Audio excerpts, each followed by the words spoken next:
Hey guys, welcome back to today's video. Today is Thursday, May 20th, 2021, and today we're going to be taking a look at the United States Senate election in Pennsylvania that is ending up between a Democrat and a Republican in an open race, which means that there is no incumbent. We have very little data out of any of the contested Senate races, and we have a brand new poll from Data for Progress in the state of Pennsylvania.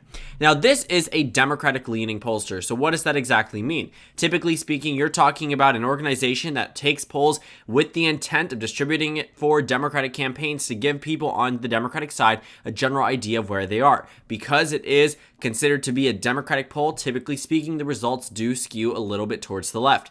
But neither party is able to benefit from lying about the polling numbers, so they aren't going to lie to themselves. They aren't going to make them numbers where they aren't there, at least 99% of the time, and I don't think that's the case with this poll at all, because they have, historically speaking, predicted 3 out of the 4 elections that they have polled correctly, but I will say that there probably is some type of inherent bias, which we will actually see as we discuss the validity of this pollster in general, but I will tell you now, it is the only one that we have, which is why I am making a video about it, and it gives us at least somewhat of an idea of what to expect in the state of Pennsylvania. So let's go ahead and take a look. Based off of what we know so far for this pollster, they actually have ranked it on FiveThirtyEight. Now, FiveThirtyEight, I'm sure all of you guys know, they take all of the polls and then they adjust them and they account for historical inaccuracies and then methodology, mistakes, etc., etc. So they rank pollsters based off how well they think that they are good at predicting, whether or not they are accurate or whether or not they completely are off the mark. And I'm not going to say Data for Progress is right around the middle because they have correctly called 77% of their races out of the 73 polls taken by FiveThirtyEight. They've polled 2020, and for the sake of just looking at Pennsylvania in particular, let's take a look at exactly how right or wrong they were in the state. So, based off of their final election poll in the state of Pennsylvania, they predicted that Joe Biden would win the state by 7 percentage points. The result was a Joe Biden victory of 1.2%, not 7 points. So that in itself was a little bit alarming, I would say. If you're looking at it at face value, you're looking at a pollster that is already Democratic biased, that you might think, oh, they're overwhelmingly skewing towards the right. Skewing towards the left. So keep that in mind. I can see where your concern is, but I want you to apply the difference here of 5.8% towards our new numbers, which I will show you in just a moment. That way, in the event that the polls are just as wrong as they were in 2020, you can get a better idea of where the race truly stands. And I honestly think once you add in that adjustment, it does give you a general idea of how Pennsylvania should be voting or how it might vote later on next year. So that's beyond, the pollster rating, whatever it is. It's a B-rated pollster, was off around 6 points in Pennsylvania in particular, which in itself might be viewed as invalidating, but I do want to say that they did hit the mark in some other states. They were within a percentage point in Kansas, within 2 in Georgia, Colorado, Virginia. So sometimes they're right, sometimes they're not wrong. Obviously, it's a hit or miss. The way that they do the poll too is online/text, so you can get a few mistakes there. But generally speaking, 5.8% is outside the margin of error, but I'm not going to say that completely discredits the poll for every type of race. There were times they were accurate in 2020, and there were times they were wrong. Pollsters in 2020 were exceptionally wrong, not just Data for Progress. So I'm going to cut them a little bit of slack here, but I do want to say keep in mind that they were off by around 6 points and adjust that based off the numbers I'm about to present to you. So based off what we know, looking at Pennsylvania, this is going to be one of the closest Senate races of the 2022 election season, which is why I was so excited when I found out that there was some new data out of the state of Pennsylvania. So who are they polling on the Democratic side and the Republican side? Well, the two Democrats they are polling are Connor Lamb and John Fetterman. Who are those people? If you've never heard of them, quick rundown. Connor Lamb won a special election in 2018, was the first Democratic Party House pickup leading into the 2018 midterm elections. He won in Pennsylvania, was redistricted, and ended up winning re-election in 2018 and 2020. His opponent from the 2020 election is a Republican running for United States Senate in this race as well. Connor Lamb has yet to announce that he's running. John Fetterman is the lieutenant governor of the state of Pennsylvania, has taken a little bit more bolder stances, completely come out in support of legalizing marijuana within the state of Pennsylvania, a pretty bold statement for someone who comes from such a swing state. However, there are popular positions in swing states, and it just so happens that legalized marijuana seems to be a little bit more approved of than disapproved of, at least on the national level. We'll see exactly how that translates to a Democratic primary victory or possibly a general election victory in November 2022. So John Fetterman, Lieutenant Governor, Connor Lamb, United States Representative, those are the Democrats. Like I had mentioned earlier, Sean Parnell, he's the Republican who challenged Connor Lamb in 2020. narrowly lost to him. So he's now running for United States Senate. The other person polled was Jeff Bartos. He was the nominee for lieutenant governor back in 2018. So those are the two people being polled on the Republican side. So what are the numbers telling us? Well, as you can see right above the polling data, the predictions are all that this is a toss-up state. But Data for Progress is sitting here and telling us, wait a second. John Fetterman is winning by 10 points against Jeff Bartos and winning by 8 points against Sean Parnell. Keep in mind that 6-point difference. But when pulled up against Connor Lamb, against those two candidates, Connor Lamb actually loses to Sean Parnell and beats Jeff Bartos, but by 1 point rather than by 10. And I think this also might just be Data for Progress trying to make John Fetterman look like the more electable candidate. I mean, it makes sense that they would want to choose him considering the organization's presence and their beliefs. Connor Lamb is more of a moderate towards the, not conservative by any means, but more of the conservative type of Democrat. I would say he definitely would fit in the whole realm of possibly being a blue dog type of Democrat versus John Fetterman, who has been a little bit more outwardly progressive and has stood up for things that Connor Lamb hasn't. So the two candidates, I think, individually would be very strong, but we are going to see a little bit of a progressive centrist type of divide if the two are to face off against each other in the primary. John Fetterman didn't have a landslide in 2018 when he won the lieutenant governor position. He defeated the incumbent one in the primary, the Democrat, but he didn't win by a lot. You're talking about a plurality victory. So when faced up against Connor Lamb, who knows how the state's going to go. But it does have a pretty pro-centrist history. But either way, both of the candidates defeat Jeff Bartos, which makes sense. He's a technical no-name candidate, and so is Sean Parnell. But I would say Sean Parnell probably is a little bit more recognizable. Either way, neither of these two Republicans are, amazing GOP candidates. I think John Fetterman and Connor Lamb are good candidates. I think they are better than Jeff Bartos and Sean Parnell are Republican candidates, which can explain some of these numbers. So if you're adjusting it based off how wrong it was in the 2020 election, John Fetterman would defeat Jeff Bartos by around 4 points and then defeat Sean Parnell by around 2 points, which I think makes a little bit more sense. I'm not going to entertain the Connor Lamb numbers currently. I just briefly mentioned them, but since he has yet to announce that he's actually running for United States Senate, I think it does us a little bit better time to actually talk about John Fetterman as the lieutenant governor of the state of Pennsylvania. Someone who's been fundraising a pretty good amount, been using social media as his main form of outreach, and also is serving under one of the more popular governors from the state of Pennsylvania in the 21st century. And I think that's something that will be a major plus when he gets down to that primary stage and into the general election.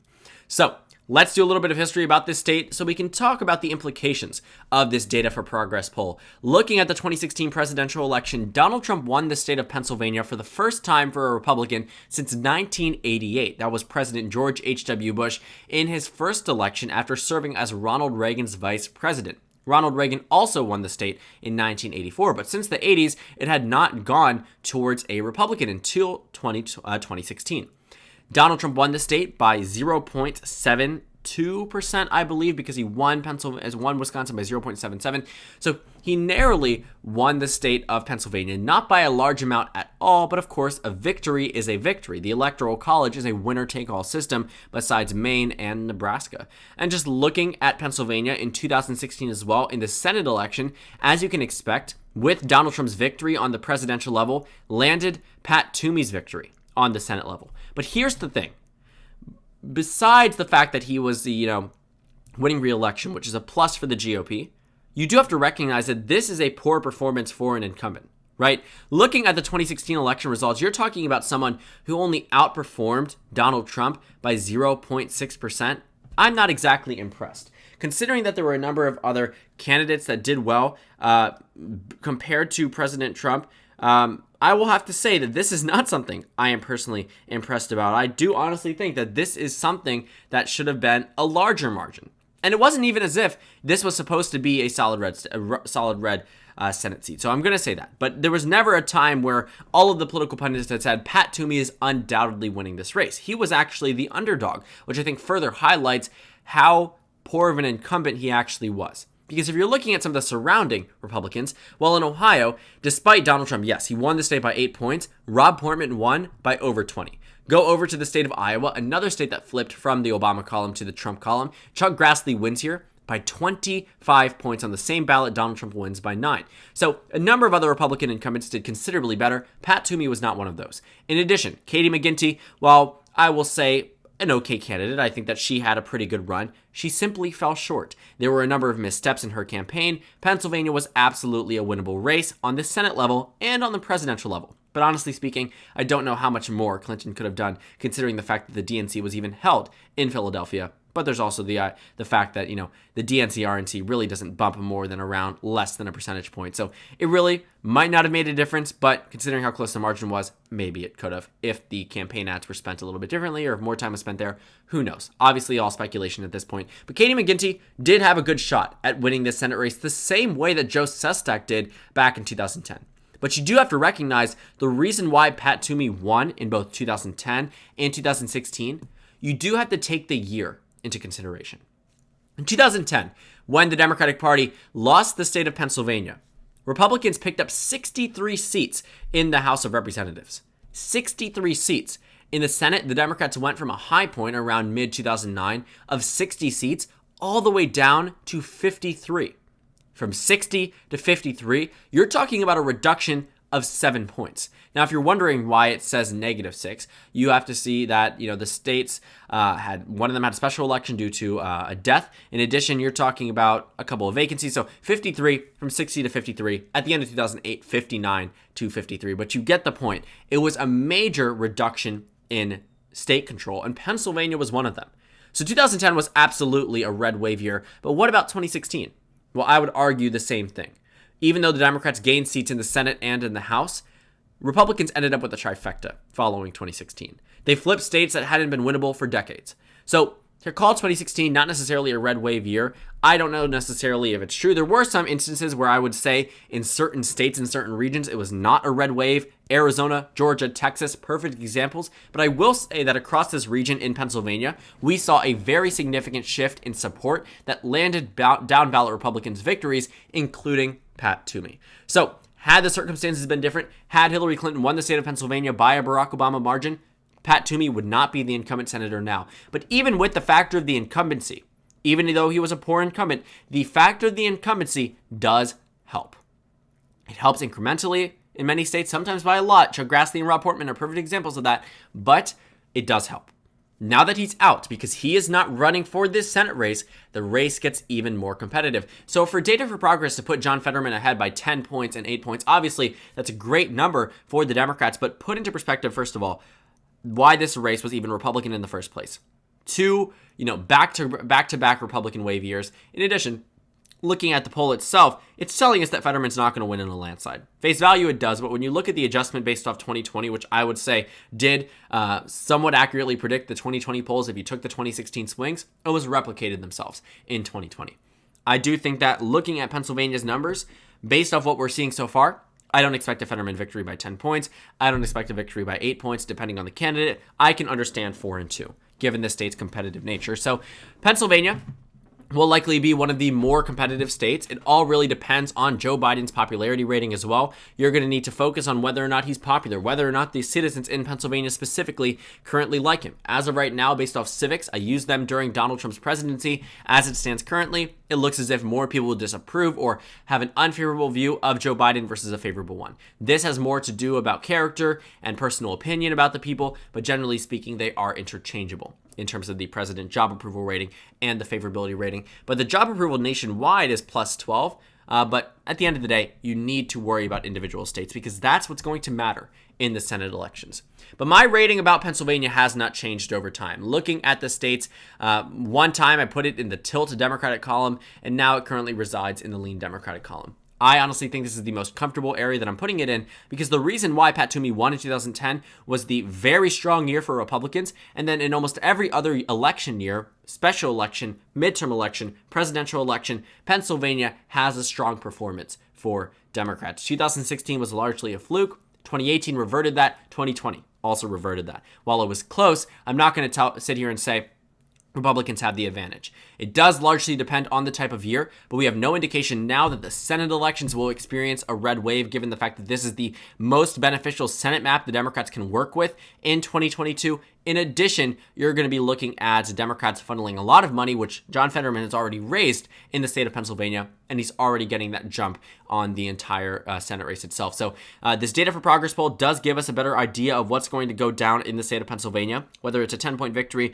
or a 2-point victory. I will say the 2-point victory is a little bit more believable given the state's competitive nature, but I could be completely wrong about that. I'm not going to challenge Data for Progress in terms of how legitimate it is or try to say I know better than them, but I am going to say that based off the adjustment, that would make more sense than an 8 or 10-point victory. But then again, believe the pollster completely if you would like to, or if you want to make your own adjustments, or you have your own criticism, whatever it might be. I'm just showing you how I personally interpreted it and what I think it means for the 2022 Senate election in the state of Pennsylvania.